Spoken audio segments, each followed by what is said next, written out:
ini secara daring. Salawat dan salam tetap tercurahkan kepada Nabi besar Muhammad SAW. Sebelum pelatihan kali ini kita mulai, saya akan membacakan CV pemateri terlebih dahulu. Kepada Bapak Nur Ahmad, waktu dan tempatnya kami berikan. Baik, Assalamualaikum warahmatullahi wabarakatuh. Terima kasih kepada semuanya, mahasiswa di manapun Anda berada. Boleh saya tahu di yang paling jauh dari kota mana ini? Sambil absen responsif ya. Ada yang dari Sumatera? Ada, Saya Pak. Wah, ada ya, Mas Alzab ya.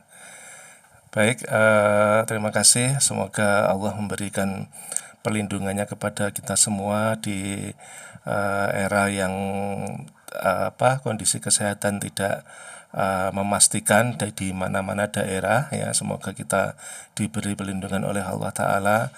Kemudian juga diberikan kesehatan kepada diri kita dan keluarga kita semuanya, amin.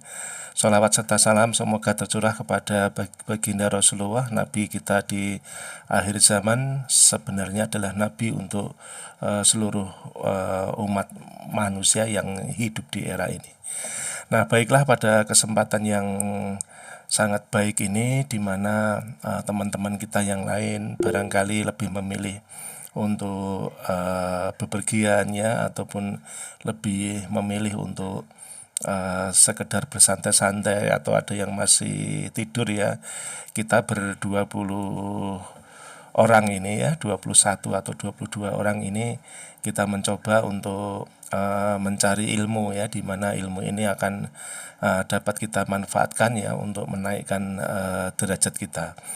Baik itu ilmu agama ya, yang memang semuanya memang kita juga berkewajiban untuk menuntut ilmu agama sebagaimana kita menuntut ilmu-ilmu yang kita gunakan untuk bekal di dunia ini.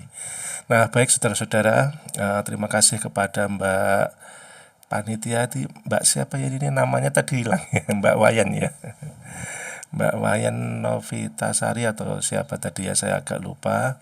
Kemudian Mbak Rindu Salsabila dan beberapa panitia yang lain yang saya tidak mengetahui, karena di dalam surat saya tidak membaca secara teliti ya kemarinnya untuk susunan kepanitiaannya. Nah, baiklah, kita akan mulai pelatihan Smart PLS ini ya, di mana Smart PLS ini adalah salah satu program aplikasi statistik ya, yang mestinya kita harus cepat-cepat untuk mempelajari, karena bagaimanapun software ini adalah sangat memiliki manfaat, terutama untuk teman-teman yang bergerak di UKM untuk lembaga penelitian ya. Jadi teman-teman semua di sini tentunya selain metodologi penelitian yang kuat, baik itu kualitatif maupun kuantitatif, tentu saja untuk kuantitatif ini harus dibekali dengan banyak ilmu aplikasi statistik. Kalau ilmu statistik sebenarnya perlu, tetapi jika tidak menggunakan aplikasi komputer maka kita nggak bisa cepat ya. Kita nggak bisa cepat untuk mengeksekusinya menjadi sebuah sajian ataupun laporan penelitian yang baik dan menarik. Ya, maka dari itu dulu selalunya dikenalkan kepada kita adalah SPSS ya. Di mana program saya bisa share screen ya.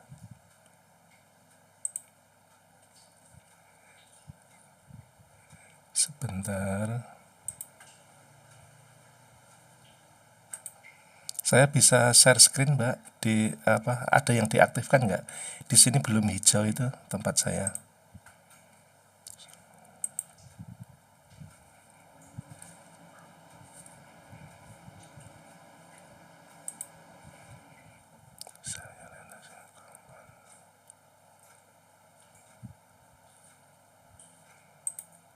Ya, sudah nampakkah? Sudah nampak ya? Iya, Pak. Ya, baik. Saya akan membuka eh, alat peraga ya supaya kita mudah untuk memahami. Nah, nanti komen aja ya kalau ada yang kurang jelas, nanti bisa saya besarkan atau saya pindah posisinya ya.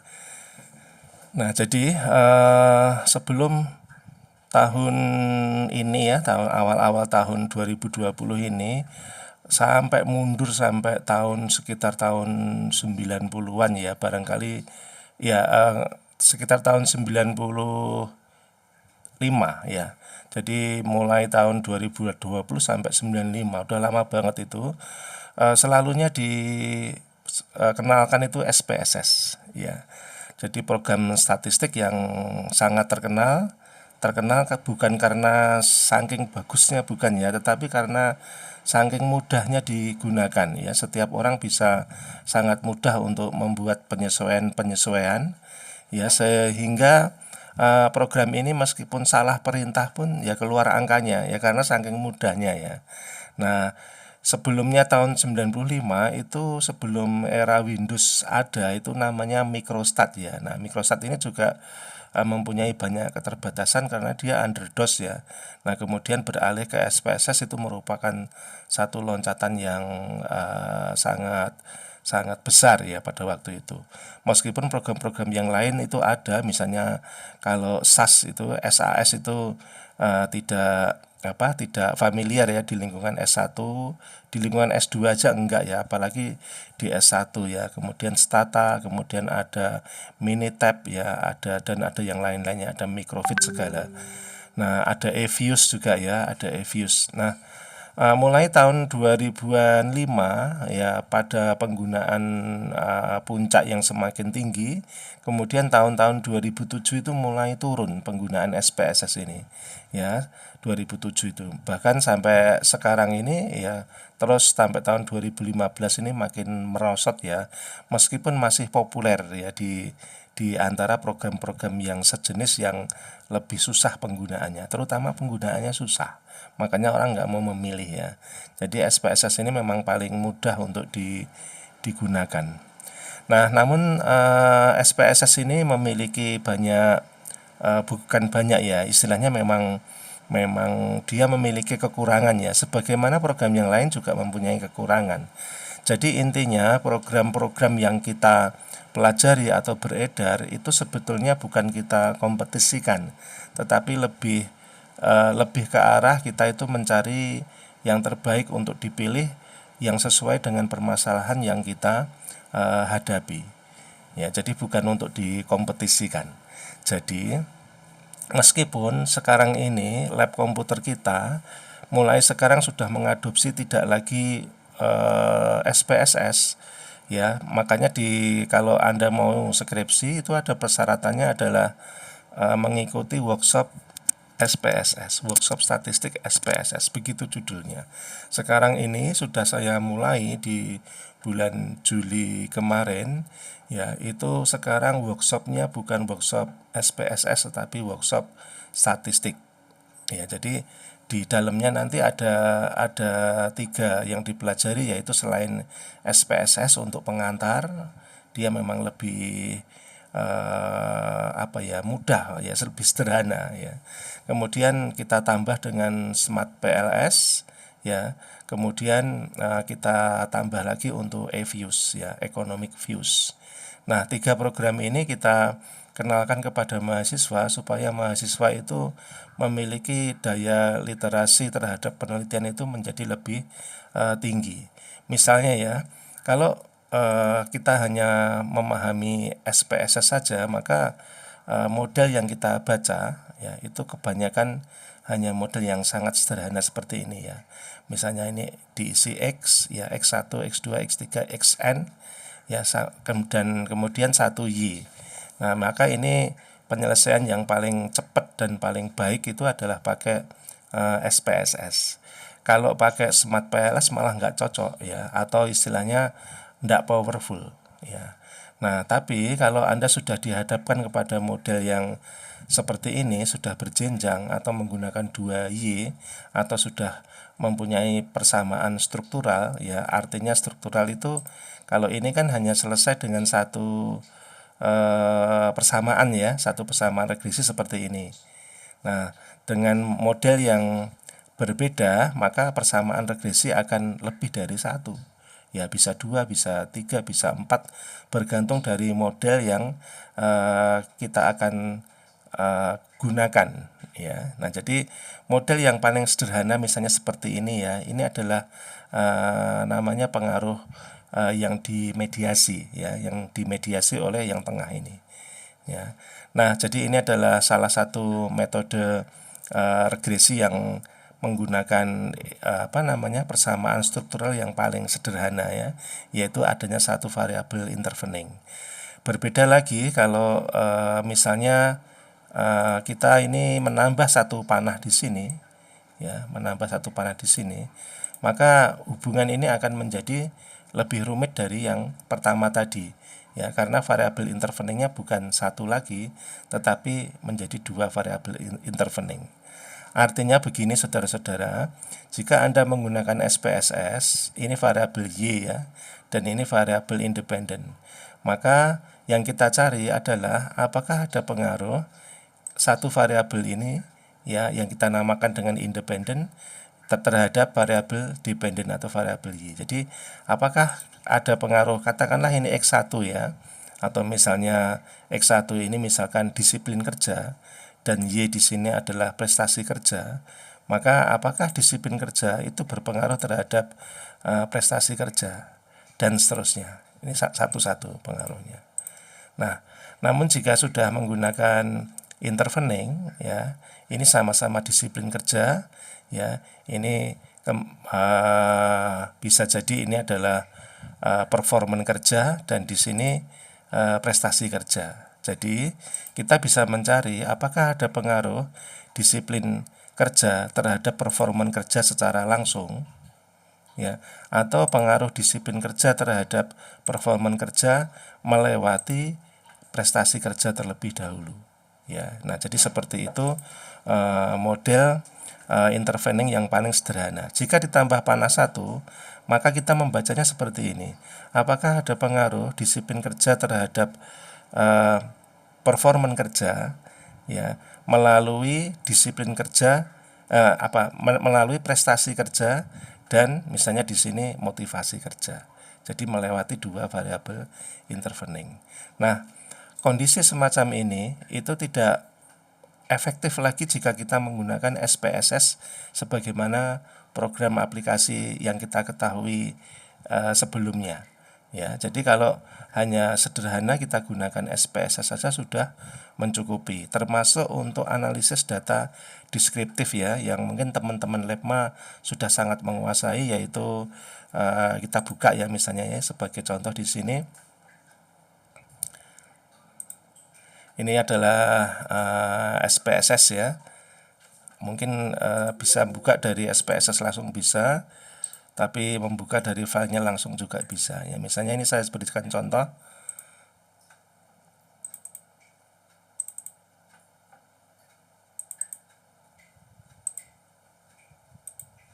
Sebentar. Nah, misalnya ini ya. Nah, ini adalah contoh SPSS ya, yang Anda semua sudah mengenal. Nah, ini adalah contoh data primer ya. Data primer adalah data yang kita kumpulkan langsung dari objek penelitian. Kebetulan kalau kita itu objek penelitian kita kebanyakan adalah manusia atau orang. Nah, maka kita bisa membuat satu interview ataupun memberikan angket untuk direspon ya. Nah, ini adalah jawabannya. Nah, untuk analisis deskriptif Anda meski sudah memahami ya, atau sudah sering memakai, ada di sini kan, misalnya masuk aja di sini. Nah, misalnya kita memasukkan variabel-variabel yang kita ingin cari ya, misalnya kita gunakan sedikit aja, X1, X2 sama Y aja. Lalu, nah ini adalah menu deskriptif yang Anda bisa pelajari di statistik 1 ya. Nah, ini adalah menampilkan rata-ratanya, menampilkan jumlahnya, menampilkan standar deviasi, nilai terkecil dan nilai terbesar, kemudian varian, range atau squamous dan kurtosis ditampilkan misalkan seperti itu. Nah ini kalau kita continue kemudian kita oke ya, nah maka hasil deskriptif statistik akan ditampilkan ya. Kalau mau yang lebih lengkap lagi ya disertai dengan frekuensis ya di sini. Ini X1, dipilih lagi variabel yang akan dihitung ya. Saya lompati aja biar sedikit. Nah, di sini juga ada ya, sama, tapi penyajiannya lebih informatif ini. Ini termasuk kuartil, persentil, desil juga ada ya. Ini yang tadi sama. Ya. Tidak perlu diklik semua kalau memang Anda tidak memerlukan ya. Nah, kalau enggak memerlukan tidak usah diklik ya. Misalnya sum ini mungkin jumlah itu tidak usah misalkan ya, boleh. Nah, di sini. Nah, ini Anda bisa menyusun untuk membuat interval dan lain-lain ya.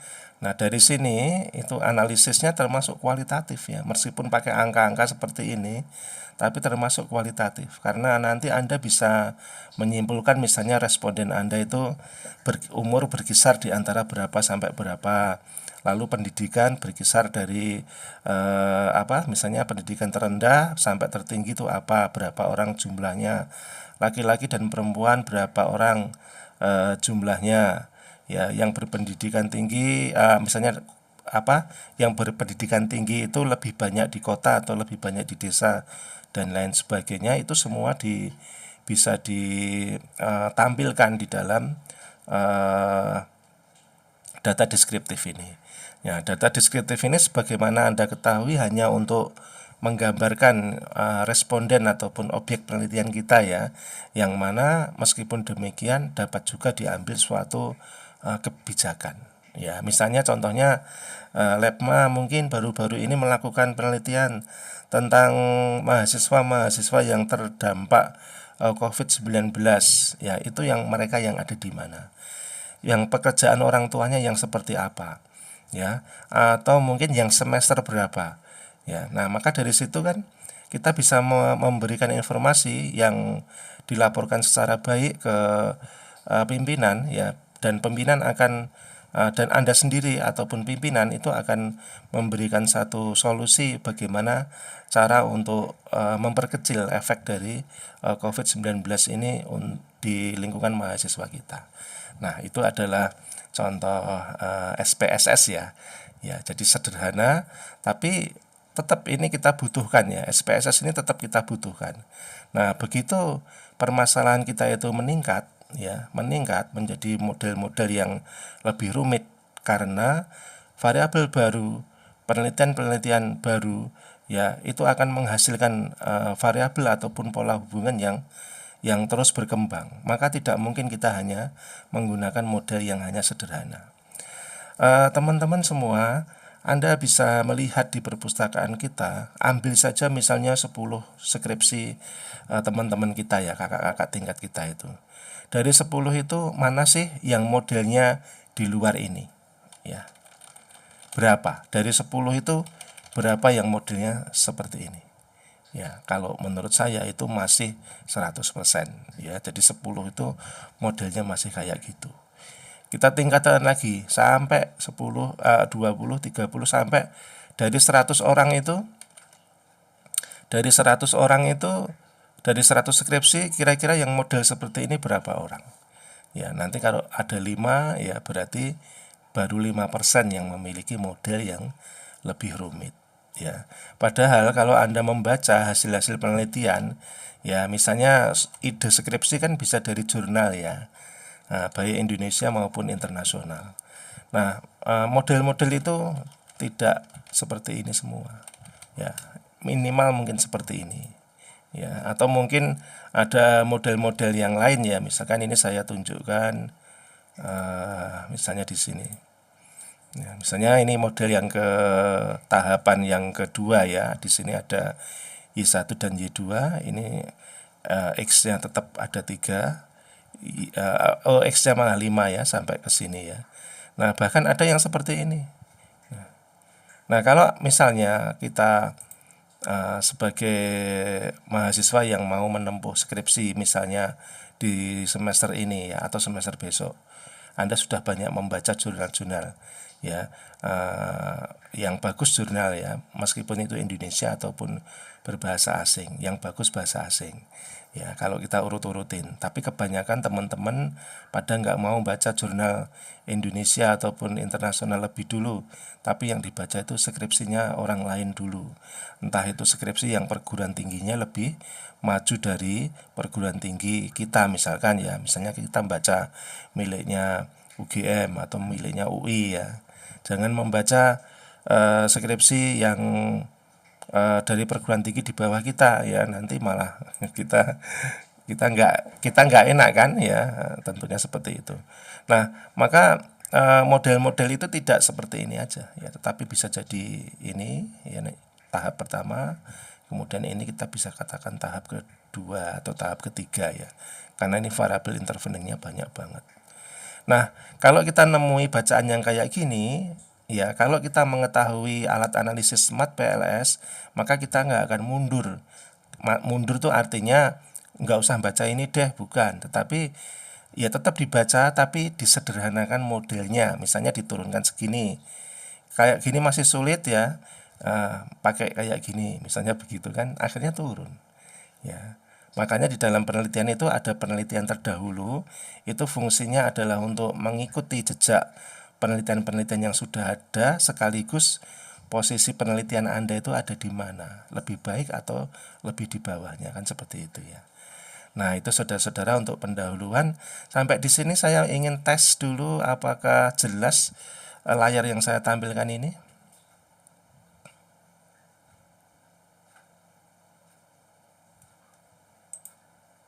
Monggo dijawab saya, kalau nggak dijawab saya nggak bisa mendengar atau mengetahui. Jelas, Pak. Jelas, Pak. Baik, terima kasih sekali. Saya akan teruskan. Nah, kita mulai masuk ke dalam modul yang sudah saya berikan kepada Anda semua ya. Nah, di sini saya cuplikan, ini sebetulnya buku ini ada 200-an lembar ya, yang mempelajari tentang SPSS ya, lalu E-Views, Economic Views ya. Economic Views ini fungsinya untuk data sekunder dan teman-teman yang senang di manajemen keuangan ya, data sekunder keuangan itu pakai Economic Views, E-Views. Namun tidak mesti juga, terutama teman-teman yang datanya itu data panel ya. Nah, itu maka sebaiknya jangan menggunakan SPSS.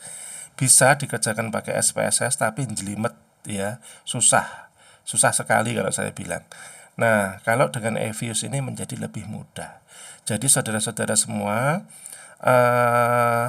perubahan praktikum di lab kita itu ada E-Views dan SMAT PLS. Itu fungsinya adalah terobosan di mana kesulitan-kesulitan di SPSS kita temukan itu bisa keluar di E-Views dan di SMAT PLS. Jadi intinya seperti itu. Nah, jadi supaya teman-teman semua bisa mengkonsumsi ataupun membaca literasi penelitian-penelitian yang menggunakan model rumit itu, agar Anda bisa mengadopsi, agar Anda juga tertantang ya untuk bisa mengerjakan hal yang sama seperti itu atau lebih tinggi dari itu. Nah, kita lihat beberapa yang sudah belajar dari saya, itu ada yang punya model seperti ini. Ya, ini model yang saya tunjukkan tadi yang seperti ini aja masih sudah termasuk rumit ya, apalagi ini saya pernah ada orang yang belajar SMAT PLS dengan saya, lalu dia memiliki model seperti ini. Tapi ini bukan untuk konsumsi S1 ya, kebetulan beliaunya itu kuliah di administrasi negara di S2. Ya, ini memang modelnya terlalu rumit ya, terlalu rumit. Kalau di S1 saya pikir ndak usah cari yang sangat rumit, yang biasa aja, tapi menantang ya. Artinya belum banyak yang ada di dalam lingkungan skripsi kita ya.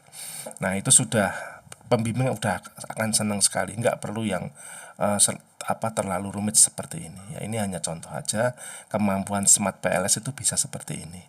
Ya, nah baik, kita kembali ke modul yang saya berikan kemarin.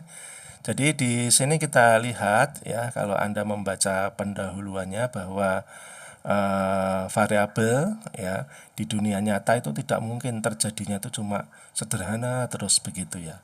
Ya, tapi dia akan berkembang ya menggunakan beberapa variabel dependen sekaligus ya. Jadi di sini kalau variabel independen banyak kan biasa ya, ada yang saya lihat itu saking jenuhnya menggunakan SPSS itu sampai yang diperluas itu variabel independennya ya. Jadi ininya itu ini ya independen sampai 7, bahkan ada yang 9, tapi modelnya tetap sederhana seperti ini, regresi linear berganda ya. Nah itu karena terpaku ke SPSS terus ya. Jadi kenapa ininya terlalu banyak sekali, ininya cuma Y-nya cuma sedikit ya, sedangkan hal menarik itu kita nggak akan dapatkan dari hanya model yang terlalu sederhana. Nah, jadi seperti itu saudara-saudara. Nah, kenapa harus mengikut kepada model penelitian yang lebih tinggi atau kita sebut dengan SEM ya, Structural Equation Model, di mana ini adalah model persamaan yang berjenjang atau bertingkat. Bertingkat itu artinya ya banyak Y, intinya begitu. Ya, karena banyak riset sekarang itu sudah menemukan variabel-variabel baru dan juga hubungan-hubungan baru. Maka SEM itu sudah menjadi satu kepindahan kita untuk mengarah ke sana ya. Nah, kalau kita menganalisis dengan regresi biasa itu istilahnya udah kurang ya, atau hubungan-hubungan yang terjadi itu hanya hubungan yang sangat sederhana. Kalaupun Anda melakukan analisis yang seperti ini di SPSS ya, seperti ini, itu bisa pakai SPSS bisa, tapi effort Anda itu terlalu besar, jadi rekosonya itu lebih banyak gitu loh maksudnya. Dan andai kata pun bisa ditemukan hasil angka-angka yang dimunculkan dari beberapa persamaan, itu hasilnya nggak akurat ya, jadi tidak kokoh ya, meskipun bisa dilakukan pakai SPSS lo ya, dan Anda effortnya memang effort yang luar biasa, berjuang untuk bisa menyelesaikan persamaan seperti ini lewat SPSS, itu pun hasilnya tidak bisa memuaskan, tidak kokoh. Nah, itu kan teorinya karena ada di sini ya. Jadi persamaan SEM ya, karena kalau di SPSS itu ada 4 persamaan, berarti regresinya itu 4 kali ya, ada 3 persamaan 3 kali ya. Tapi kalau di SEM ya, itu asumsinya 4 atau 5 atau 3 persamaan, itu analisisnya sekali tok. Jadi semua variabel itu diikutkan di dalam pertimbangan-pertimbangan dalam menghasilkan angka-angka itu. Maka SEM itu dianggap lebih handal, lebih ilustratif. Ilustratif kenapa? Karena kalau SPSS kan datanya seperti ini ya, seperti yang saya munculkan tadi ya, seperti ini ya. Nah, padahal kalau di model SEM itu kalau kayak gini orang jadi bingung. Nah, maka lebih ilustratifnya itu karena model yang dihasilkan itu dia berupa gambar ya. Jadi variabel ini ya ke sini ya, dihasilkan dari sini. Ini second order ya. Ini sudah variabelnya bertumpuk-tumpuk ya. Kalau yang tidak bertumpuk ya ini kita pisah aja, ini ke sini sama ini ada 3 ini. Ya, jadi lebih ilustratif. Jadi nanti kita itu menganalisisnya itu memang membuat gambar terus dianalisis. Enak, bukan membuat persamaan yang rumit-rumit seperti ini tadi. Ya, maaf. Yang satunya ya. Jadi bukan membuat persamaan ini Y sama dengan A plus BX1 plus E dulu. Nanti persamaan yang kedua Y sama dengan A plus BX1 plus BI dan lain sebagainya. Ya, nanti menganalisisnya itu berdasarkan rumus ini, bukan berdasarkan gambar. Jadi kita harus membayangkan. Jadi gambarnya itu ada di pikiran kita, sedangkan di SPSS-nya itu rumus begitu. Nah, kan agak rumit ya. Nah, beda nanti dengan Smart PLS ataupun SEM ya, beda dengan analisis dengan menggunakan SEM ya, maka dia itu lebih ilustratif dan kokoh hasilnya karena dia juga mempunyai indikator-indikator kebagusan model yang lebih banyak jika dibandingkan dengan menggunakan regresi linear biasa ya, ataupun dengan SPSS lah, katakanlah seperti itu. Nah, itu saudara-saudara sebagai gambaran ya, kita lanjutkan lagi. Jadi ini kalau Anda baca, nanti terus Anda gunakan untuk menyusun bab 3 itu bisa. Karena ini saya tulis itu berdasarkan kumpulan dari berbagai banyak buku ya. Nah, saya himpun menjadi satu di sini ya. Nah, adapun model-model yang biasa seperti ini ya, seperti ini. Kemudian ini adalah yang pemoderasi. Ya, ini ini ada juga yang campuran ya, misalnya ini mediasi terus dimoderasi juga bisa. Ya, ini model yang lebih rumit lagi, atau model-modelnya seperti ini. Ya, dari mulai model paling sederhana sampai ke rumit. Nah, sekarang kita ingin membedakan SEM ya, itu ada dua jenis. Ya, SEM itu ada yang VB ya, VB atau varian base ya, dan yang satunya adalah CB. CB itu covariant base. Nah, kalau kita melihat bahwa CB ya, itu basisnya adalah mengharuskan semua konstruk ya, ataupun indikator-indikator ya, variabel-variabel lah, mudahnya itu variabel dalam penelitian kita itu semuanya harus dihubungkan atau dikorelasikan. Nah, di dalam variabel itu ada yang namanya konstruk ya, atau bisa kita sebut satu pertanyaan. Yang paling gampang itu pertanyaan-pertanyaan atau bentukan nilai ya. Nah, seperti itu. Nah, intinya kalau Smart PLS yang akan kita pelajari ini itu dasarnya adalah VB atau varian base ya, berbasis varian. Tapi kalau yang di atas VB itu namanya CB ya, CB covariant base. Nah, kalau mempelajari covariant base itu softwarenya yang paling terkenal, Anda mungkin pernah mendengar ya, AMOS ya, analisis moment struktural. Ya, ini AMOS adalah dasarnya CB. Nah, kalau VB itu Smart PLS, WAP PLS, Visual PLS, yang intinya yang PLS semua, partial least square ya. Nah, jadi kalau SPSS itu OLS. Nah, sedangkan kita itu PLS ya, beda ya. Nah, di dalam Smart PLS yang berbasis VB ya, kita berbasis VB pastinya ya, itu ada kelunakan-kelunakan yang tidak dimiliki oleh CB ya, dimana kalau kita lihat ini ya, di sini lebih jelas ya. Jadi kalau PLS ya, itu fungsinya adalah untuk mengembangkan ya, atau membangun teori ya. Tapi kalau covariant base SEM ya, atau AMOS itu lebih kepada menguji atau mengkonfirmasi ya. Nah, jadi di sini ada perbedaan-perbedaannya ya.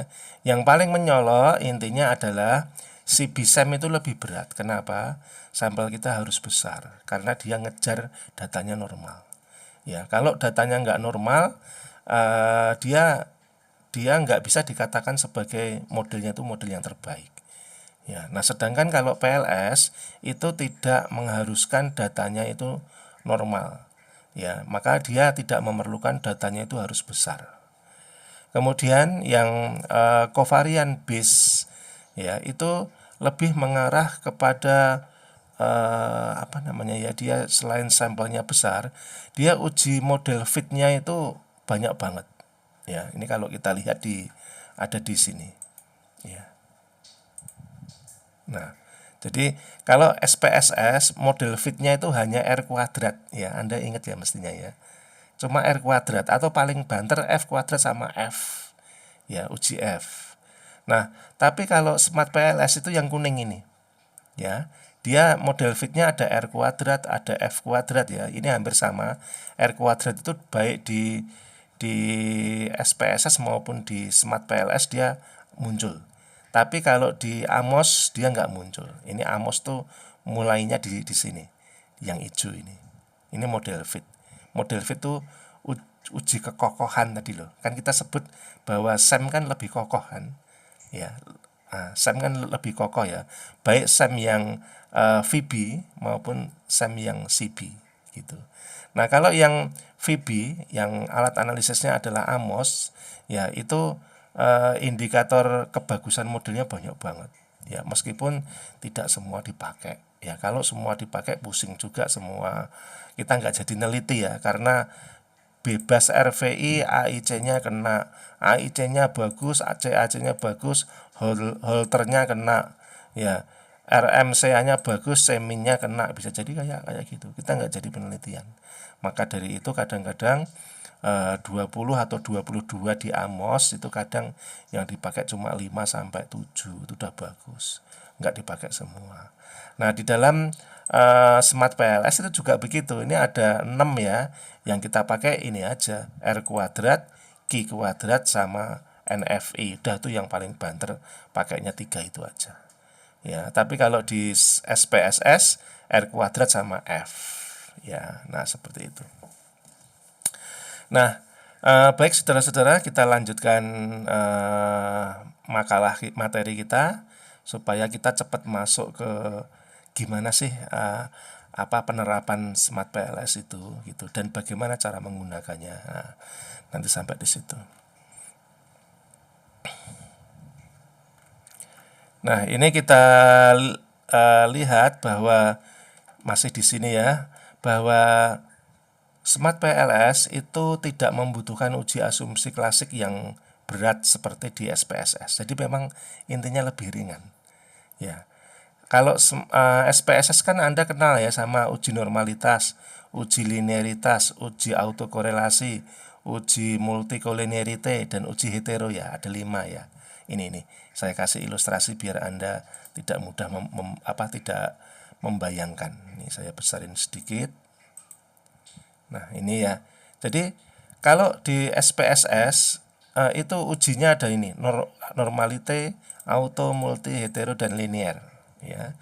Nah normalite bisa diselesaikan dengan plot, selang, Kolmogorov-Smirnov, Liliavos, and Jacques-Bera ya. Auto bisa pakai Lagrange multiplier, Bruce Godfrey, Rand, Teilnager, and Durbin-Watson ya.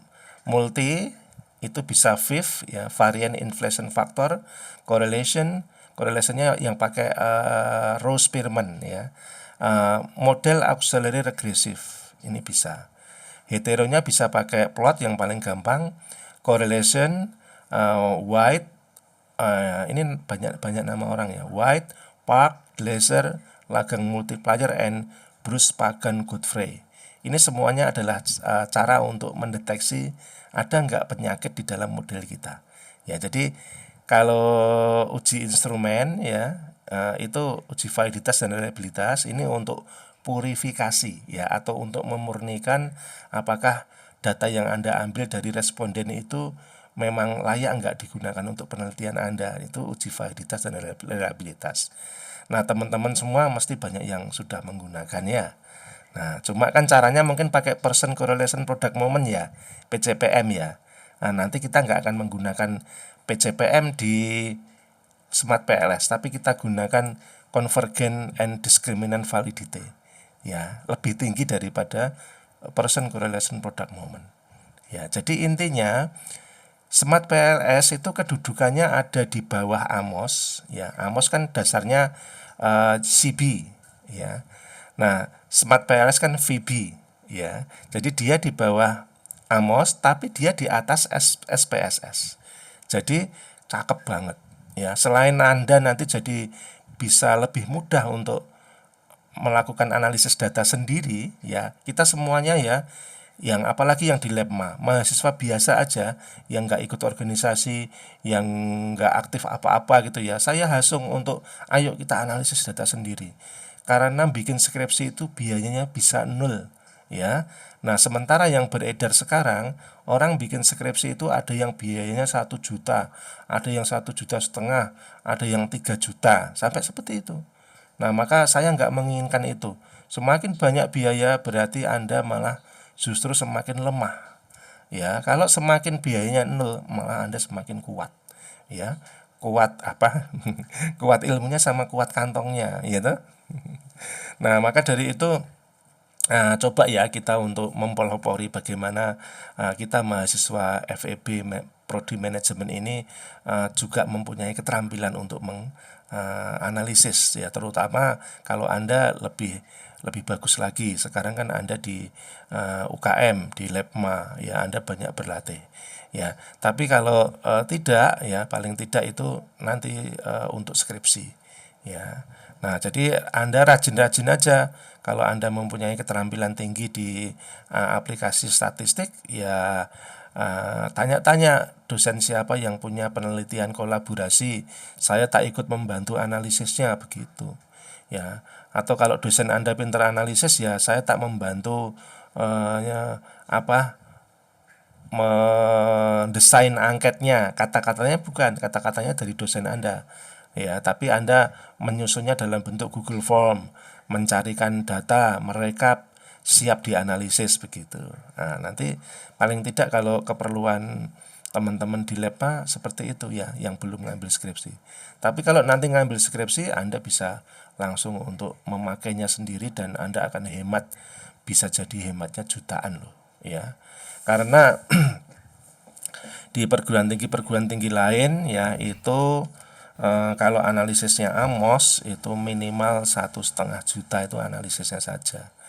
Ya, kalau Anda dapat pengolah data yang bagus ya dan open sama Anda. Kalau enggak, kalau ada trouble biasanya dia lari. Larinya gimana ya? Anda ke tempatnya orang yang ngolah data itu, dia alasan aja tidak bisa ditemui gitu. Kan berabe ya, nanti pindah ke tempat lain lagi, ketemu orang lagi yang kayak gitu, bayar lagi, kan sayang banget ya. Kita belajar sendiri ya, dengan teman-teman sharing. Kalau nggak bisa, nanti bisa tanya ke dosen yang bisa, kan dosen Anda pasti terbuka ya. Jadi seperti itu perjuangan Anda harusnya. Nah, baik saudara-saudara, kita lanjutkan. Jadi nanti di dalam Smart PLS itu malah justru yang kita gunakan hanya multi saja.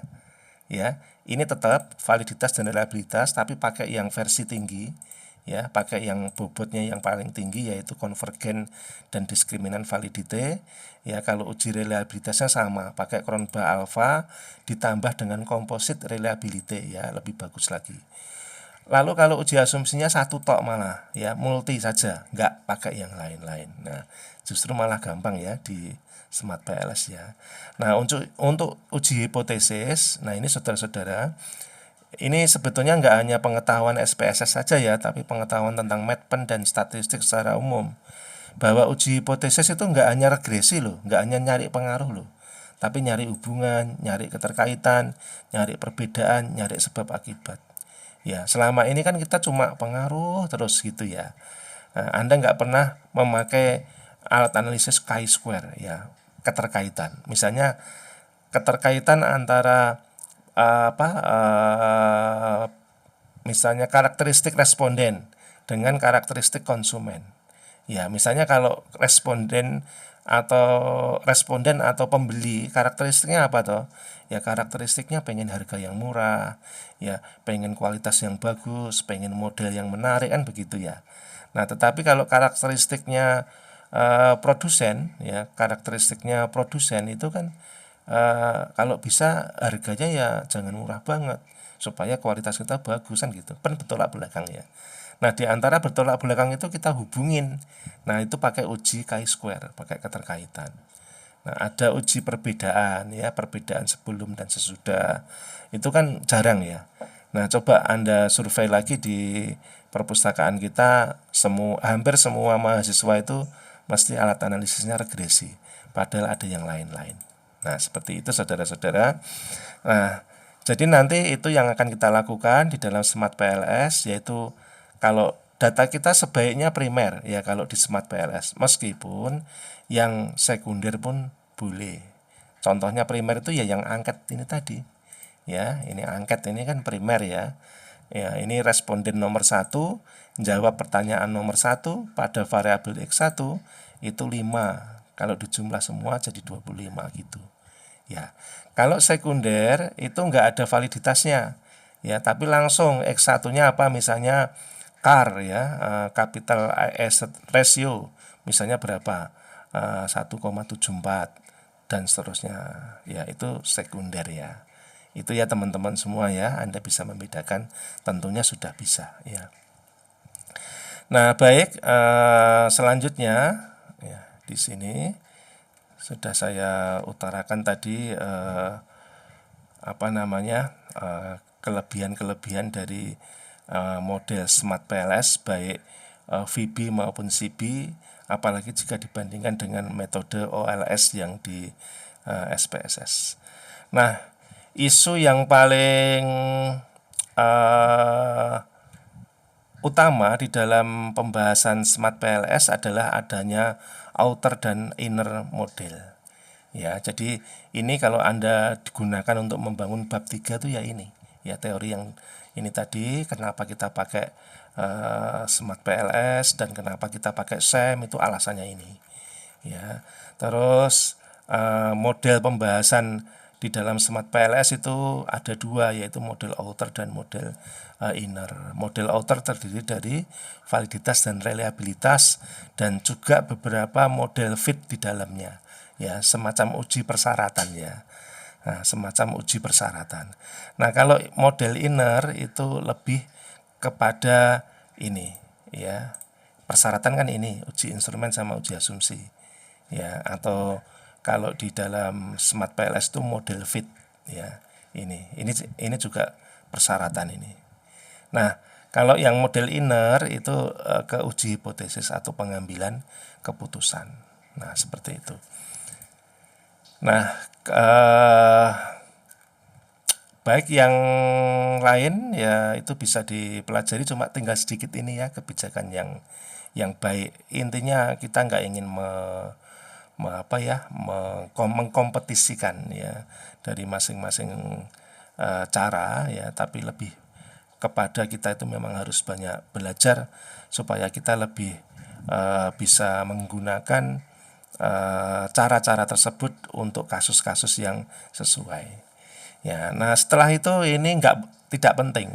Maksudnya ini teori semua ya untuk membangun bab 3 itu metode penelitiannya, terutama pada metode atau alat analisis data ya, alat analisis data bukan metodenya ya.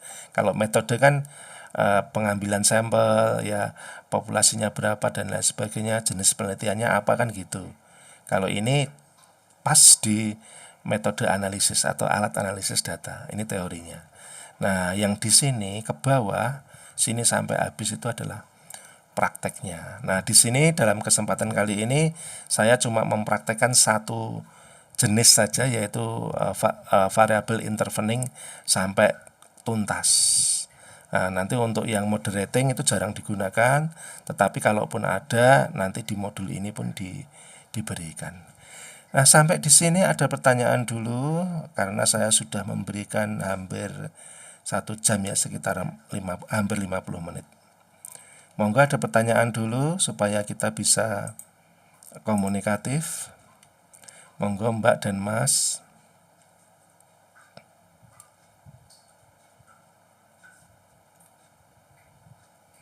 Kita ada 28 orang sekarang. Monggo Mbak dan Mas bisa bertanya dulu sebelum kita lanjutkan. Ini masuk ke praktek ya. Kita akan tunjukkan kemudahan-kemudahan Smart PLS dengan kelebihannya ya. Sudah mudah dan lebih, kan bagus banget. Monggo.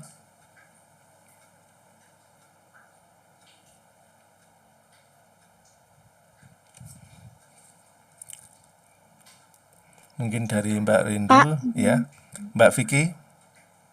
Iya, sebelumnya mohon maaf ya Pak, Monggo. nggak bisa on cam, soalnya kalau on cam nanti keluar gitu. Oh iya, tidak apa-apa.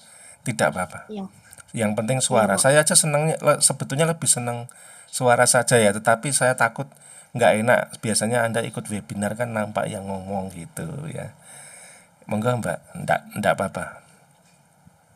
Iya Pak, izin bertanya ya Pak, soal Monggo. aplikasi Smart Pad.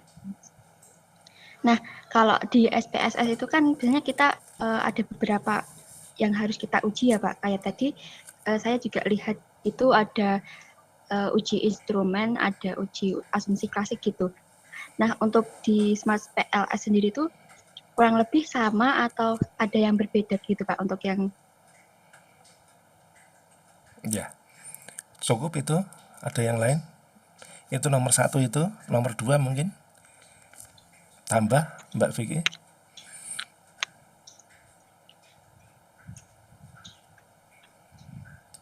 Enggak ada. Yang lain? sudah Pak? Oke, terima kasih Mbak Vicky Nila. Yang lain mungkin silahkan bertanya. Iya Pak, sudah. Ya, maksudnya Mbak-mbak atau mas-mas yang lain. Kalau Mbak Vicky oke, tinggal menunggu jawaban. Terima kasih Mbak Vicky. Iya Pak. Mbak Jessica, Mbak Rindu mungkin mewakili teman-teman yang lain. Saya mau bertanya, Ya, Mbak Yulina. Silahkan. eh, Oh, Mbak nanti kan, Yuniar. ya, Pak itu kan nanti kalau misalnya kita udah udah mendapatkan hasil dari olah data di Smart PLS itu, cara kita menginterpretasikannya itu gimana Pak? Oh iya, Cukup itu aja Pak. Terima baik. kasih. Terima kasih. Terima kasih Mbak Yuniar dan Mbak Vicky. Silahkan yang lain.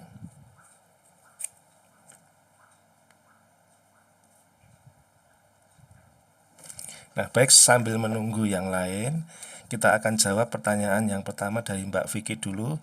Kebetulan ini urutannya ya lebih duluan Mbak Vicky. Ini sebuah pertanyaan yang mendasar ya. Ini masih nampak layar saya ya? Masih Pak. Oke. Jadi Mbak Vicky, pertanyaan untuk Mbak Vicky adalah seperti ini. Di SPSS itu kan kita melakukan 3 kegiatan ini ya. Yang hijau ini adalah kegiatan Mbak. Kegiatan 1, 2, dan 3. Sebetulnya nggak hanya di SPSS Mbak, tapi di seluruh program statistik apapun ya itu mesti urut-urutannya seperti ini, yaitu uji persyaratan, yaitu uji instrumen, ya, uji alat, ya, instrumen itu alat. Jadi alat yang kita gunakan untuk ngambil data itu kan namanya angket ya. Nah, angket itu harus diuji apakah dia mengukur variabel yang akan diukur, dan kalau dia dipakai dimanapun tempat dia akan menghasilkan hasil yang sama enggak gitu. Kalau mengukur apa yang diukur itu adalah validitas. Kalau reliabilitas itu adalah kehandalan di mana angket itu mau dipakai di tempat yang lain atau mungkin dalam suasana yang berbeda atau perusahaan yang lain, itu dia akan menghasilkan kurang lebih hasil yang sama, itu reliable namanya. Nah, itu uji instrumen adalah uji persyaratan yang pertama. Kalau data sekunder, kegiatan 1 ini enggak ada Mbak, tapi langsung 2 dan 3 ya kalau data sekunder. Karena data sekunder kan enggak pakai angket. Dia cuma Mbak punya data laporan keuangan di mana atau punya data sekunder di kantor apa, terus Anda analisis. Jadi kan nomor 2 dan 3 toh aja kan begitu ya. Tapi kalau primer itu pasti melewati 1, 2, dan 3 ya. Nah, jadi terjawablah bahwa di SPSS maupun di Smart PLS maupun di AMOS itu semua pasti melakukan ini. Cuma yang muncul memang berbeda-beda. Contohnya begini, kita simak ya. Di SPSS valid dan reliable, valid pakainya PCPM ataupun CFA. Reliable hanya pakai Cronbach Alpha, split ataupun Goodman ataupun paralel bisa. Tapi komposit dia nggak bisa. Ya. Nah, tapi di Smart PLS itu uji validitasnya konvergen dan diskriminan validity saja dan Cronbach sama komposit reliability saja, begitu. Nah, untuk uji asumsi klasik di SPSS itu ini diminta semua, ya. Cuma kalau data primer autonya nggak perlu, karena auto ini kan hanya untuk data sekunder yang time series, yang runtut waktu, gitu. Jadi cuma 3 atau aja. Ini tidak usah, linearity ini tidak perlu di manajemen, tidak perlu. Jadi 4 aja. 4 ini kalau data Anda sekunder, Anda boleh tanggalkan auto ini. Ini yang saya abu-abu ini boleh ditanggalkan. Ya, itu kalau primer. Jadi cuma 3 aja. Nah, tapi di Smart PLS itu yang kepake cuma yang multi aja. Yang lainnya tidak perlu. Multi aja. Nah, kita ringannya di sini. Ya toh. Apa toh kegunaan dari uji asumsi klasik ini? Ini uji penyakit. Penyakit yang ada di dalam model kita. Kalau banyak penyakit atau banyak melanggar uji asumsi klasik ini, berarti model kita nggak sehat. Kalau model kita nggak sehat, tidak bisa digunakan untuk pengambilan keputusan yang terbaik. Dia nggak blue. Blue itu artinya best, linear, unbiased, and estimator. Ya, best itu bukan model yang terbaik. Ya, kemudian dia nggak linear. Ya, dan dia bias. Ya, bias itu artinya ya meleset, ya, nggak akurat, ya. Estimator dapat digunakan untuk pengukuran estimasi. Ya, jadi kalau memenuhi ini semua berarti blue, gitu. Nah, untuk uji hipotesis ya semuanya akan melakukan, karena memang ini kan tempat untuk mengambil keputusan, Mbak. Gitu, Mbak. Nah, baik itu Mbak Vicky, penjelasan dari saya perbedaan SPSS dan Smart PLS apa yang dilakukan. Seperti itu ya. Kemudian untuk Mbak Yuniar ya, interpretasi. Interpretasi itu berarti ada di sini semua ya. Semua tahap ini semuanya perlu interpretasi. Interpretasi itu artinya mengartikan. Gitu. Misalnya begini kan, ini saya contohkan di SPSS ya. Analisis regresi, ya ini begini. Lalu mana variabel dependennya, masukkan ke dependen. Lalu mana variabel independennya, semua X ya. Ini saya coba untuk memasukkan seluruh X. Cepat aja kok ya, jadi nggak usah sedikit-sedikit semua. Ini adalah analisis regresi. Uji asumsi klasiknya yang mana? Yang ini. Ini auto. Pak, katanya data primer nggak pakai auto. Iya, tidak usah. Tapi karena ini untuk latihan, keluarin aja ya. Ya, dikeluarkan aja untuk latihan. Ini multinya udah dapat 2 ya. Continue. Plot ini untuk mengeluarkan uji asumsi normalitas. Ini normalitasnya. Nah, ini heteronya. Sudah selesai. Dapat 4 uji asumsi. Jadi ini semuanya sudah kita kerjakan. Ini. Ya. Nah, ini dalam rangka untuk menjawab Mbak Yuniar ya. Nah, ini sudah semua, langsung di oke aja. Nah, hasilnya kita tunggu sebentar. Nah, di sini. Ini hasilnya. Ya. Ini hasil regresinya, ini signifikan apa enggak. Nanti kita baca, itu adalah interpretasi. Nah, di Smart PLS juga sama, Mbak. Semua membutuhkan interpretasi, hasil analisis, dan setelah diuji, hasil analisisnya diartikan untuk mengambil keputusan. Nanti semuanya kita artikan. Bisa, nanti kita praktekkan di sesi praktek ya, Mbak ya. Baik, Mbak Yuniar sudah selesai. Monggo yang lain. Ada pertanyaan sebelum kita masuk ke sesi yang kedua, yaitu praktek ya. Teman-teman yang sudah berhasil menginstal Smart PLS ini ya, sambil menunggu pertanyaan yang lain, anggota kita bertambah 32 ya, mohon maaf yang baru bergabung. Kita sudah sampai hampir ke sesi yang kedua. Sesi yang pertama tadi adalah menjelaskan tentang bagaimana Smart PLS itu sangat diperlukan untuk kita sebagai mahasiswa S1 maupun S2 dalam rangka untuk menaikkan literasi kita di penelitian ya, terutama untuk model-model yang rumit itu tidak disarankan untuk menggunakan SPSS ya, karena meskipun bisa tetapi dia itu akan bias. Dan yang kedua adalah hasilnya kurang kokoh atau tidak akurat ya maka Smart PLS adalah satu pilihan yang sangat tepat ya. Nah itu untuk teman-teman yang baru bergabung ada 4 orang, lalu ada sesi pertanyaan ya. Silahkan monggo yang baru bergabung bertanya juga nggak apa-apa, biar teman-teman yang lain juga sambil belajar kembali. Nah saya beri waktu ya, silahkan.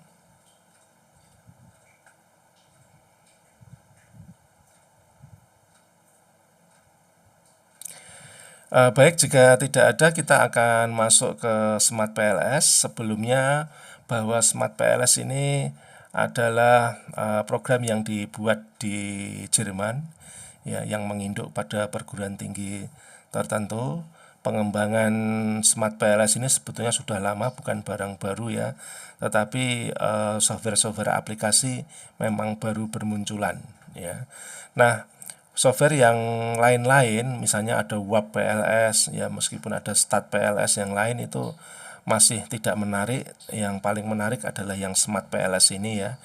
Dan bahkan sangat meriah ya, sebetulnya tampilan di Smart PLS ini sangat meriah dan menyenangkan ya.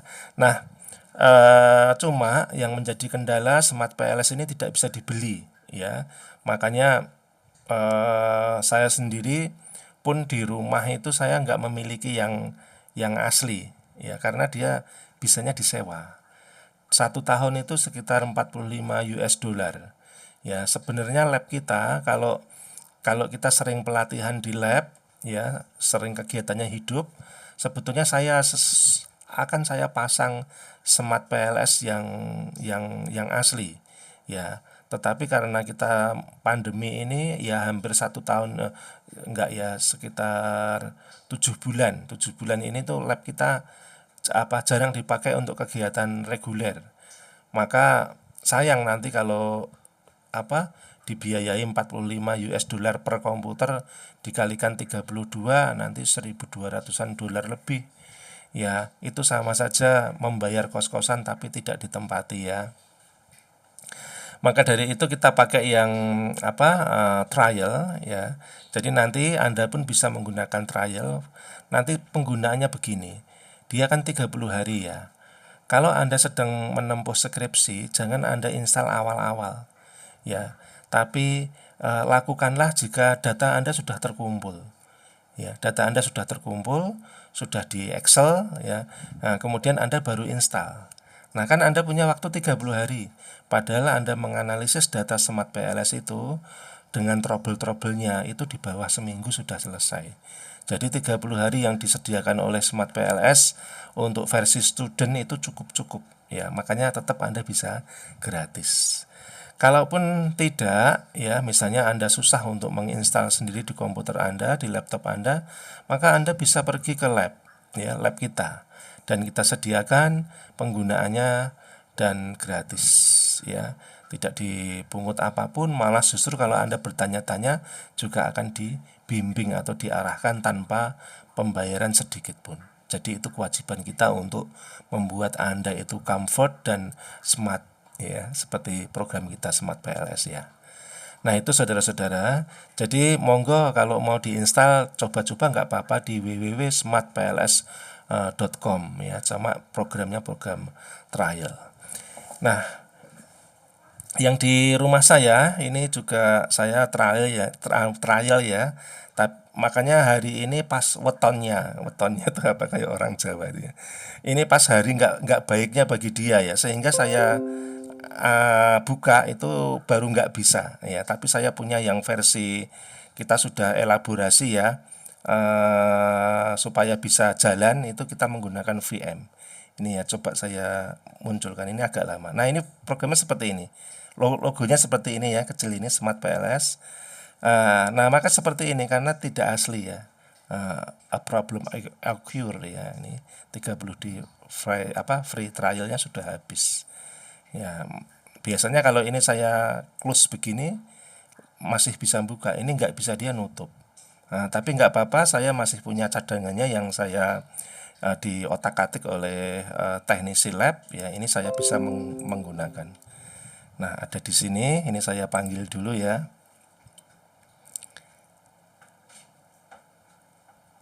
Kalau yang di lab itu malah bisa terus, cuma versinya agak lama. Jadi tiap hari Anda mau ke sana menggunakan tuh siap. Sebentar. Saudara-saudara, nampak ya layar saya cukup jelas?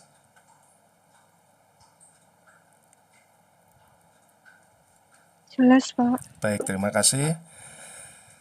Mohon maaf selalu konfirmasi karena saya takut nanti miss ya. Nah, setelah muncul ini tampilannya agak berbeda ya. Nanti kalau di program yang tanpa VM, VM itu virtual machine ya. Jadi saya ini menjalankan 2 Windows sebetulnya. Ya, satu Windows yang di sini ya, yang di sini. Nah, ini adalah second Windows. Windows yang kedua untuk sebetulnya untuk mengelabui Smart PLS ya, supaya dia bisa jalan begitu ya. Tapi sebetulnya ini kita juga beli juga ya, meskipun pakai seperti ini VM, tapi tidak harganya enggak 45 US dollar tapi 15 US dollar. Nah, itu bisa dipasang.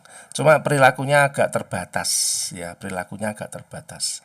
Terutama pada pengambilan data nanti agak tersendat ya. Tapi tidak apa-apa, nanti kita pelan-pelan. Nah, ini saya panggil Smart PLS.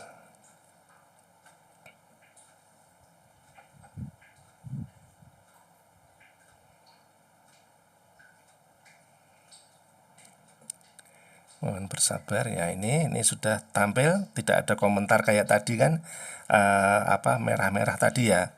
Nah, ini langsung aja dia kebuka.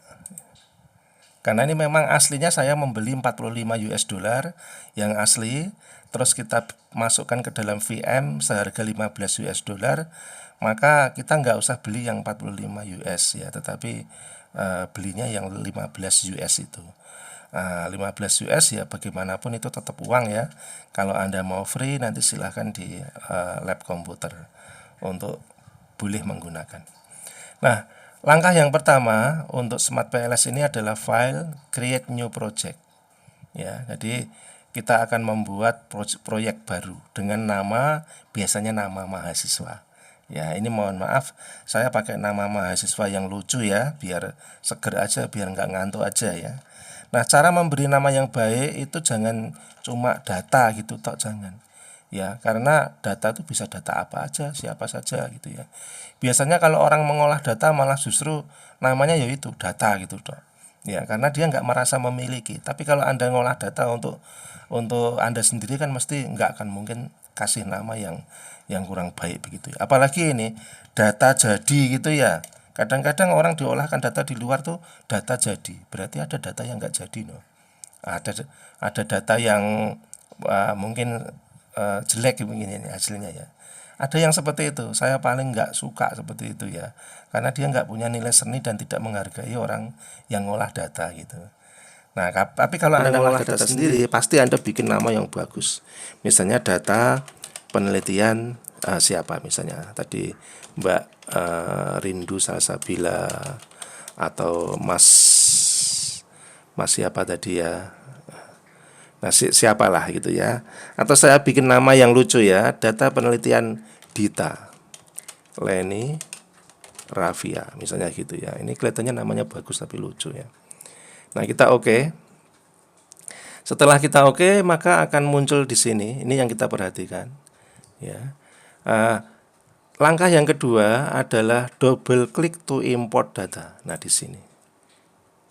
Nah, ini yang agak perilakunya agak lain di sini karena pakai VM ini ya. Kalau yang yang tidak pakai VM, virtual machine itu klik begini langsung muncul data Anda di mana enak. Ini dia nggak connect ke Windows yang pertama ya. Maka dari itu ini harus dari flash disk, datanya harus dari flash disk.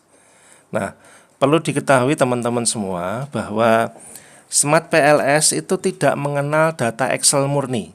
Ya, datanya memang Excel, tapi bukan Excel murni. Excelnya yang CSV. Nanti saya jelaskan mana data yang CSV, mana yang Excel murni ya. Ini saya masukkan dulu datanya.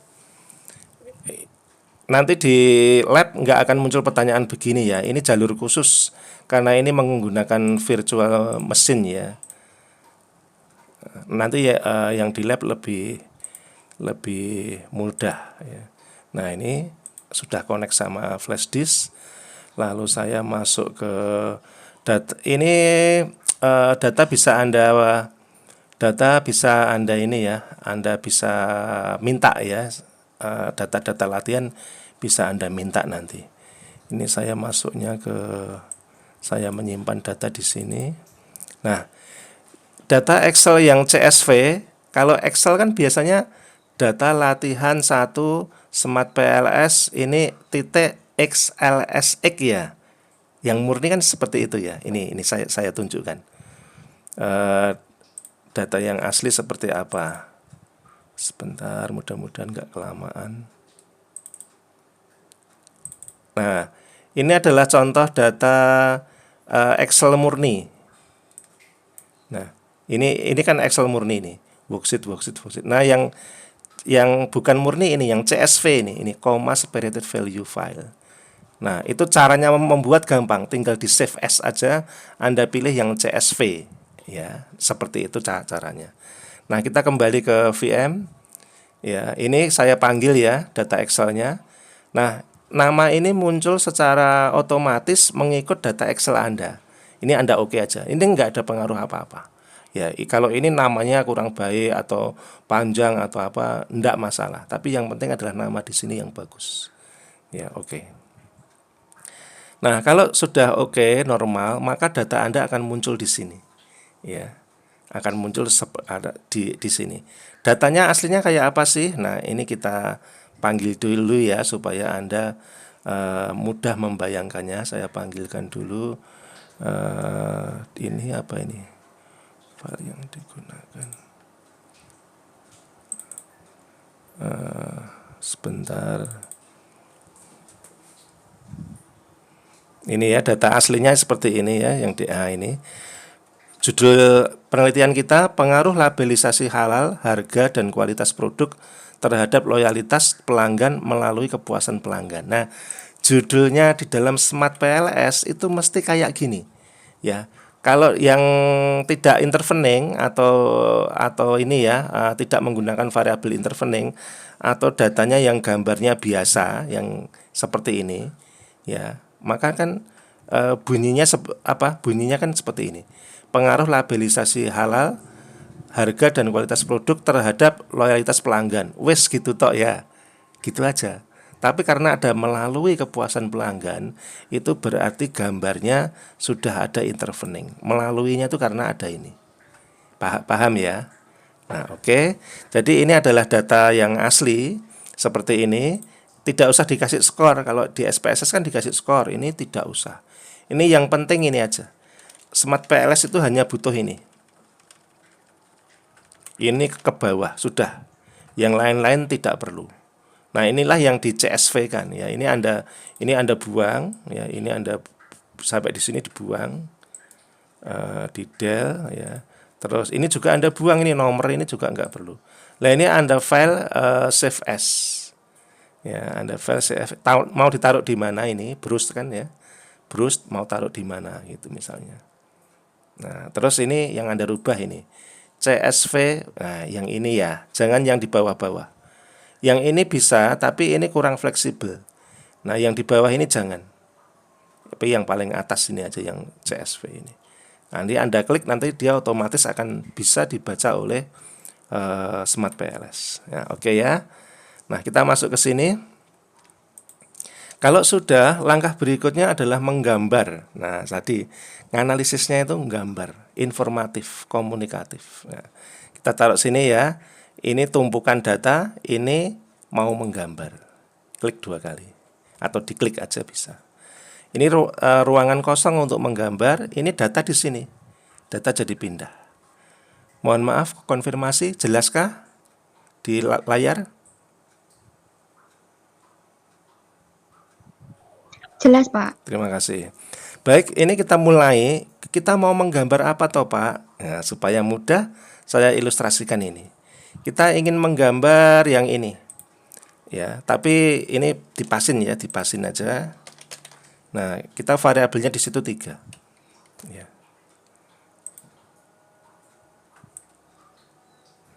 Nah, nanti kurang lebihnya seperti ini ya. Ini oke lah, kita kembalikan. Ini ada 3, terus kurang lebihnya panah-panahnya begini. Kita akan menggambar seperti ini. Nah, bagaimana caranya? Caranya gampang banget. Kita gambar variabel yang pertama dulu. Apa tadi variabel yang pertama? Labelisasi halal. Ini saya kembalikan ya, sebentar. Nah, ini saya kembalikan labelisasi LH gitu aja ya, supaya mudah. Nah, kita akan gambar itu X1 sampai X4. Ini kita shift ya. Kita shift. Jadi X1 dipencet, terus di shift X1 sampai 4. Karena X1 labelisasi halal itu terdiri dari 4 indikator. Ini Mbak dan Mas drag di sini. Nah, jadi tidak gambar. Kalau di Amos itu gambar satu-satu, gambar buletannya, gambar panahnya, gambar kotaknya. Begitu. Dia agak rumit. Smart PLS enggak, gampang banget ya. Nah, terus mana lagi? X2 tandai, yang sudah kita pindah dia akan pindah ke sini. Ya, kalau SPSS kan enggak. Kita tandai, kita pindah, di sini masih ada gitu. Jadi kadang bingung. Nah, ini taruh sini. Ya.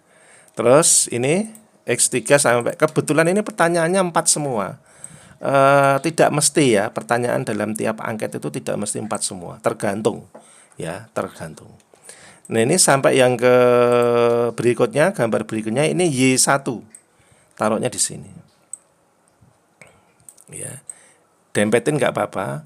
Kalau ini tumbuh, ini bisa dipindah ke bawah dengan cara align. Ya, align. Nah, terus ini masih ada satu variabel di sini tempatnya. Nah, satu variabel inilah yang menentukan ya, kita ini menggunakan Smart PLS. Ya, kalau cuma ini saja, cuma ini toh, udah pakai regresi biasa, pakai SPSS saja. Ya, pakai regresi berganda biasa aja, pakai SPSS, nggak perlu ke sini. Ya. Nah, tapi kalau sudah menggunakan intervening ataupun moderating, meskipun cuma satu, ya Anda gunakan Smart PLS, itu powerful. Gitu ya. Ini numbuk ya, ini kita pindah ke belakang. Nah, kemudian setelah kita habiskan semua variabel menjadi gambar yang bagus seperti ini ya, yang dirapiin bisa ya, ini bisa dipindah-pindah ya, kalau bisa yang rapi sekalian ya. Kita akan mengkonekkan ya, mengkonekkan itu artinya menghubung-hubungkan satu variabel dengan variabel yang lain. Ini kalau di ilmu Medpen ini di bab 2 ya, jadi menghubung-hubungkan satu variabel dengan variabel yang lain itu di dalam design research ya, design research. Nah, ini kita klik fasilitasnya Mbak dan Mas, kita klik sehingga kursor kita berubah menjadi ada ekornya ini ya. Dari tengah terus panah ke tengah lagi, klik ya. Dari tengah diklik, taruh di tengah lagi, klik ya. Dari tengah taruh ke tengah lagi, klik. Kalau ini tumbuk ya, nanti kita benerin nanti aja. Ini yang jelas kan ada 2 panah ya, satu ke sini satu ke sana, kok pas gitu ya. Nanti kita rubah sedikit biar kelihatan terpisah ya. Ini ke sini sampai ke sini. Kalau sudah terhubung dia jadi biru. Ya. Tapi ini belum selesai. Ini kan baru menghubungkan X1, X2, X3 ke Y1 dan Y1 ke Y2 toh. Lah yang X1 ke Y2 kan belum. Nah, ini kita hubungkan. Ya, ini juga kita hubungkan. Ya, sudah toh, masih ada satu lagi yang kurang. Ya, yaitu apa? Pengaruh tidak langsung. Jadi kalau ini pengaruh langsung semua ini. Pengaruh langsung tuh maksudnya gini loh. X1 berpengaruh terhadap Y1. X1 berpengaruh terhadap Y2, itu pengaruh langsung. Ini juga X2 berpengaruh terhadap Y1. Nah, ini ke sini kan belum. Ini ke sini belum. Ini kita hubungkan juga. Agak mepet ya, tapi masih kelihatan. Ya, kalau mau benerin sekarang nih. Kalau mau benerin ini di escape Mas, atau ini dipencet boleh. Ya, tapi kalau saya lebih senang di escape supaya connect-nya fungsinya bebas. Kita escape ya. di keyboard ya, escape-nya itu. Nah, ini diturunkan sedikit biar agak jauh. Ini juga sudah otomatis tuh nggak demblek ya, nggak berhimpitan ya. Nah, ini gambarnya sudah bagus ini. Nah, langkah selanjutnya adalah memberi nama supaya komunikatif. Nah, namanya harus merujuk ke sini ya, merujuk ke data ini. 1 LH, 2 HG, X3-nya Kupro, Y1-nya interveningnya ya itu KP, kepuasan pelanggan, dan Y-nya itu LYL misalnya, loyalitas pelanggan, atau LP ya boleh. Ya, nah kita pindah ke sini. Ini kita klik kanan, Mbak. Ya, jadi pada yang kita mau beri nama, kita klik kanan, rename. Ya, terus ditulis aja LH, pakai huruf besar biar bagus. Tapi jangan di enter, di OK. Kalau di enter nanti beda. Ya, nah, klik kanan lagi, rename. Ya, terus apa tadi? LH, HG ya. G-nya kecil nggak apa-apa, HG, harga. Terus rename lagi Kupro, nah, boleh panjang biar informatif. Kalau KP nanti sama dengan yang Y ini. Ini kan mau kita kasih nama KP, ya biar nggak sama. Nah, ini yang terakhir LYL atau loyalitas pelanggan boleh ya. LP boleh, LYL boleh, saya LYL aja. Udah, saudara-saudara, ini udah siap untuk dianalisis. Jadi cuma gitu tok ya. Jadi gambar ini mengandung data tadi ya. Jadi ini sebetulnya bukan hanya gambar, tapi sudah ada angka-angkanya di sini. Nah, sekarang kita akan menganalisis data. Menganalisis datanya 3 ini ya, langkah 1, langkah 2, dan langkah 3 ini. Ya, sebagaimana statistik inferensi dilakukan atau statistik induktif dilakukan. Itu mesti langkah 1, 2, dan 3 jika datanya primer ya. Bahkan nanti di Smart PLS kita harus menguji fit modelnya itu sampai paling tidak itu ada 4 inilah. Ya, ada 4 ini. Nah, oke, kita akan mulai yang pertama yaitu uji validitas dan reliabilitas menggunakan convergent and discriminant validity. Nah, caranya begini saudara-saudara. Pada gambar ya, ini kan data ini. Nah, ini gambar. Ya. Pada gambar kita klik calculate PLS algorithm. Ya. Nah, begini. Lalu kita start calculation. Nah, start calculation. Ini sudah jadi uji validitas ya, reliabilitas plus R square, F square, model fit ini. Yang kita dapatkan apa dari satu langkah itu? Ini, terus ini, dan ini. Key-nya belum. Dapat banyak ya. Ya. Sekali analisis saja udah seperti itu interpretasinya. Udah banyak banget. Nah, cara membacanya ya dari sini, Mbak. Apa yang kita baca dulu? Validitas dan reliabilitas dulu di sini. Nah, ini bisa dipanjangin supaya utuh ya, supaya Anda bisa baca. Nah, begini. Nah, di SPSS semua hasil angka hitam semua. Kalau di sini enggak, ada hitam, ada hijau, ada merah. Hijau itu enggak masalah, udah bagus gitu ya. Artinya begitu. Kalau hitam itu antara masih boleh, tapi enggak begitu bagus, enggak begitu optimal, tapi masih boleh kalau hitam. Ya. Kalau merah, nah itu enggak boleh, artinya melanggar. Bisa jadi kalau uji asumsi melanggar uji asumsi klasik. Kalau validitas enggak valid, jadi begitu loh ya. Kalau ini hijau, valid semua, karena kita uji validitas. Gitu. Jadi ini adalah uji validitas diskriminan yang menyatakan bahwa secara komunalite variabel yang kita gunakan ada 5 ya, variabelnya kan yang di Excel tadi ya, yang di sini kan. Nah, jadi secara komunal ya, itu semua variabel yang kita gunakan valid semua ya, secara komunal. Tapi kalau secara konvergen atau secara individual, indikator per indikator itu pertanyaannya. Jadi gini, ini variabel kan, labilisasi harga variabel. Nah, yang konvergen itu kalau kita ingin melihat uji validitas per pertanyaan.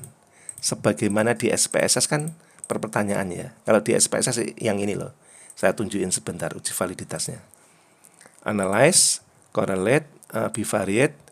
Ini kita akan nguji X1 gitu. Masukkan. Nah, ini kita oke. Ini uji validitas ini. Nah, ini cara membacanya asal ada bintang 2 ataupun bintang 1 ini berarti valid. Kan begitu. Tapi ini per item ya. Ini per item. Nah, kalau di Smart PLS itu per itemnya ada di sini, di outer loading. Nah, ini per item. Ini kan X1 ya. Ini di atas 0,7. Itu bagus. Jadi standarnya lebih tinggi di Smart PLS.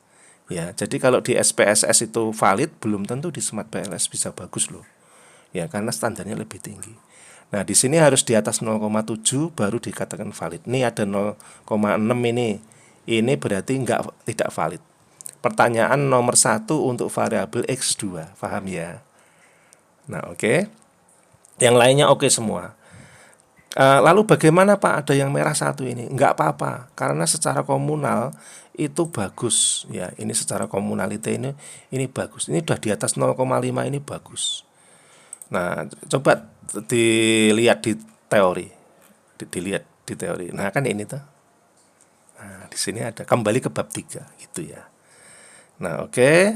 Jadi ini bagus ini validitasnya valid semua meskipun di X2 itu variabel apa tuh? Harga. Ini kan 0,644 ini. Di atas 0,5 ya, masih bagus. Ijo.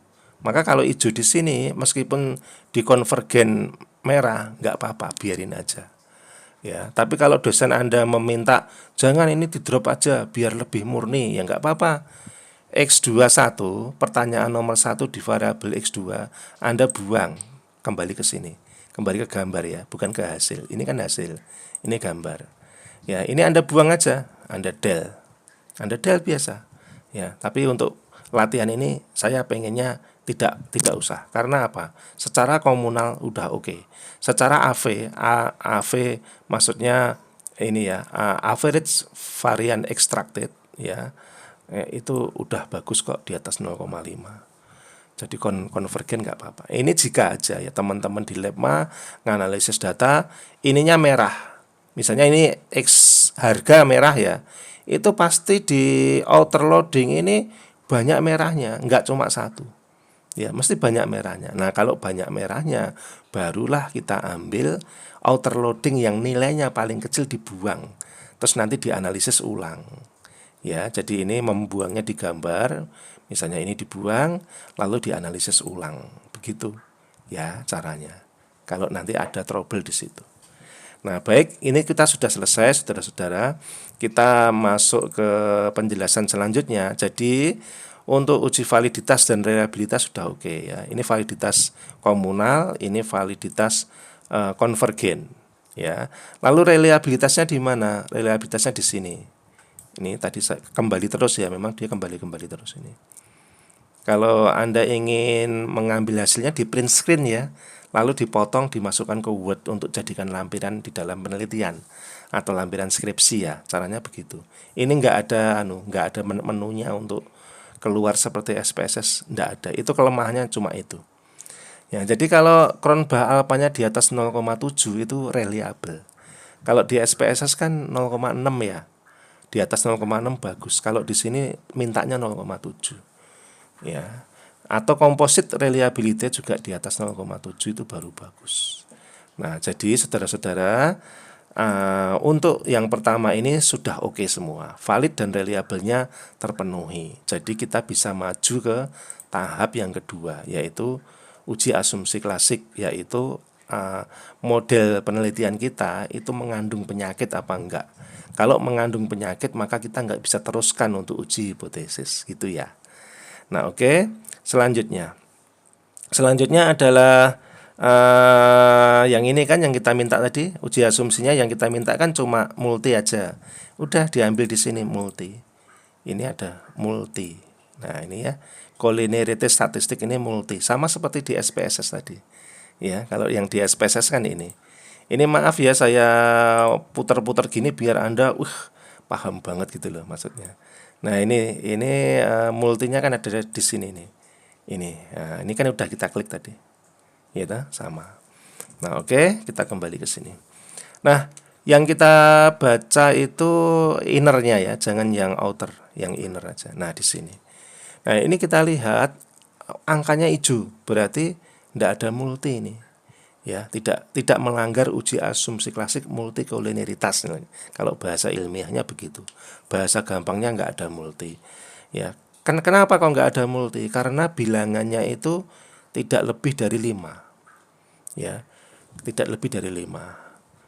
Kalau 5, di atas 5 merah dia, merah. 3 sampai di bawah 5 itu hitam. Tapi di bawah 3 itu hijau. Nah, jadi gitu ya di dalam Smart PLS seperti itu. Jadi ini 1,3, 1, enggak ada yang 2 ini. Ini bagus berarti. Makanya dia nilainya hijau. Ya, jadi tidak melanggar uji asumsi klasik multi. Tapi nanti di dalam hasil penelitian atau di dalam skripsi Anda nggak boleh loh bilang model yang saya pergunakan di dalam penelitian ini hasilnya bagus ya karena warnanya hijau, jangan begitu ya. Tetapi Anda gunakan karena nilai VIF itu mendekati angka 1 ya. Atau di bawah nilai 3 itu dinyatakan tidak melanggar uji asumsi klasik multicollinearity gitu. Jangan pakai warna ya. Ini hanya untuk membantu. Ya. Nah, baik saudara-saudara, kita sudah masuk ke mana? Sini ya. Sudah selesai. Tapi kalau di Smart PLS kita nggak bisa langsung ke sini. Ya, tapi harus melihat model fit dulu. Modelnya sehat apa enggak dulu. Ya, modelnya itu sudah sesuai dengan keadaan di lapangan belum? Sesuai dengan keadaan di lapangan apa enggak modelnya itu, datanya itu. Ya, maka kita harus melihat nilai R kuadrat, nilai Q kuadrat dan nilai NFI, 3 ini aja. Atau kalau terpaksa 2 aja, R kuadrat sama Q kuadrat cukup. Ya, cukup. Meskipun Smart PLS menyediakan seluruhnya ini. Nah, oke ya. Nah, kita masukkan, kita coba ya untuk ngeluarin R kuadratnya. Ini R kuadratnya. Nih, 0,436, 0,616. Nah, ini sekaligus menjawab pertanyaannya Mbak Yuniar. Ini udah masuk interpretasi loh, Mbak. Apa kata-kata saya tadi ditulis itu sudah mengartikan ya, atau interpretasi. Nah, nilai KP dan kok cuma 2? Iya, coba lihat gambarnya kan sini. Ini R kuadrat kan dihasilkan dari satu persamaan regresi toh, yang ada Y-nya toh. Nah, ini kan Y-nya 2. Maka ini Y1, ini Y2, ini R kuadrat 1, ini R kuadrat 2. 0,436 artinya yang bagus masuk 0,9 mendekati 1. Tapi kalau data primer itu kalau 0,9 itu malah justru salah. Ya, itu mesti datanya dimanipulasi atau di HP-HP ya. Nah, yang bagus itu segini aja udah bagus banget ini. Ini bagus banget ini. Ya, 0,616 ini bagus banget. Tadi 0,436 masih masuk. Sampai 0,27 itu masih bisa. Ya, tapi kalau udah 0,1, 0,15 itu ya itu rendah ya, kecil ya. Nah, saudara-saudara, ini intermezzo ya. Ini gambar yang sudah bagus ini Anda bisa copy loh ya ke Word. Caranya gimana? Ini ya, klik kanan lalu export to clipboard. Itu jadi Anda buka Word terus di copy gitu ya. Misalnya begini ya, ini saya buka Word. Nah, ini saya copy di sini. Nah, bisa ini. Ini kalau kebesaran dikecilin. Nah, kan Anda bisa gunakan untuk lampiran ya. Nah, kalau yang di bawah, yang di atasnya tadi ya, ini export as image to file itu gambarnya tadi jadi file, ya, jadi file PNG biasanya. Anda kenalnya kan JPEG atau JPG ya biasanya ya. Ini PNG. PNG itu lebih luas ya, lebih luas. Nah, kalau saya lebih suka ini aja ya, nanti dikumpulin dengan yang lain-lain. Nah, itu ya gambarnya. Lalu yang ini apa, Pak? Ini outer loading tadi. Ini outer loading. Kalau ini apa, Pak? Ini koefisien regresi. Ini koefisien regresi semua ini. Ya, kalau ini R kuadratnya, begitu ya. Nah, kita kembali ke sini. Nah, ini R kuadratnya di sini ya. Lalu mana lagi? Ini F kuadrat nih. Kalau F kuadrat ini yang bagus 0,365, tapi ini nggak masuk. Kalau nggak masuk, nggak usah dikeluarin, ya, nggak usah dikeluarin. R kuadrat aja, sama apa ya? Sama ini model fit ini, NFI. NFI itu normal fit index.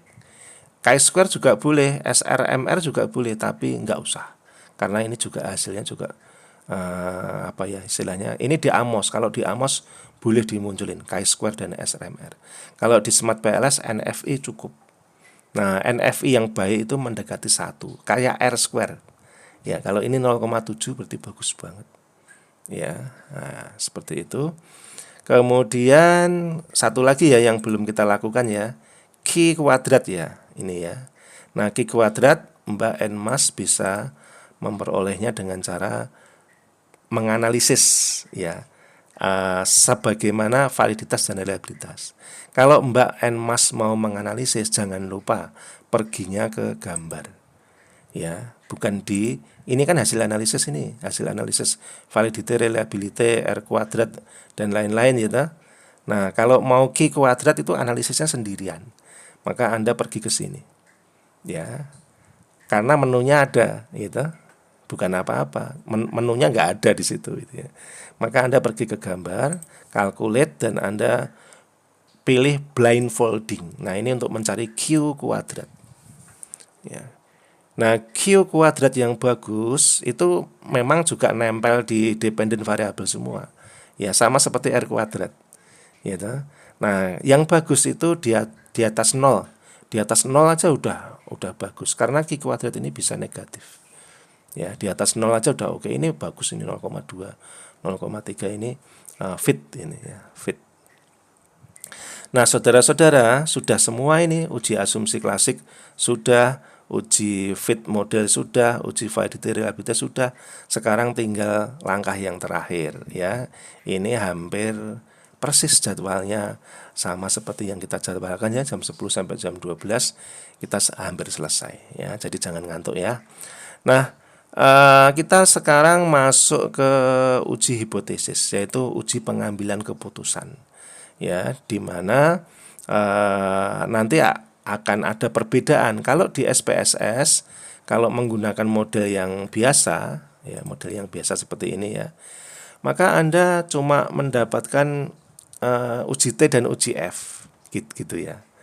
Tidak adanya cuma pengaruh langsung nih loh, X1 langsung ke Y, X2 langsung ke Y gitu loh.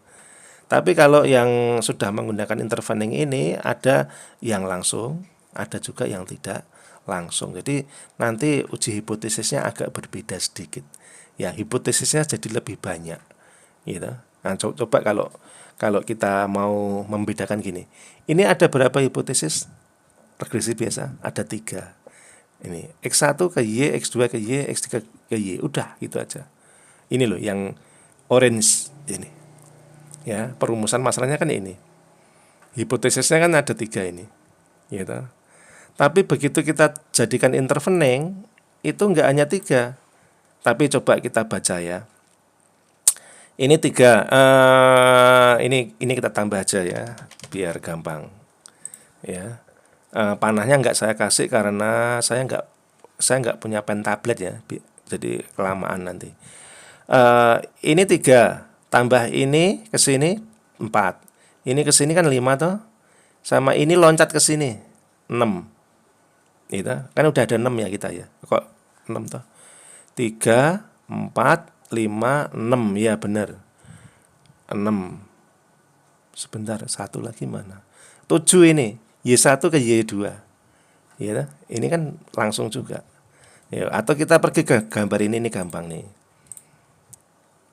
1, 2, 3 gitu, 4, 5, ini 6, ini yang langsung ini 6, 7 ini ke sini 0,308 nih ya, 7 toh.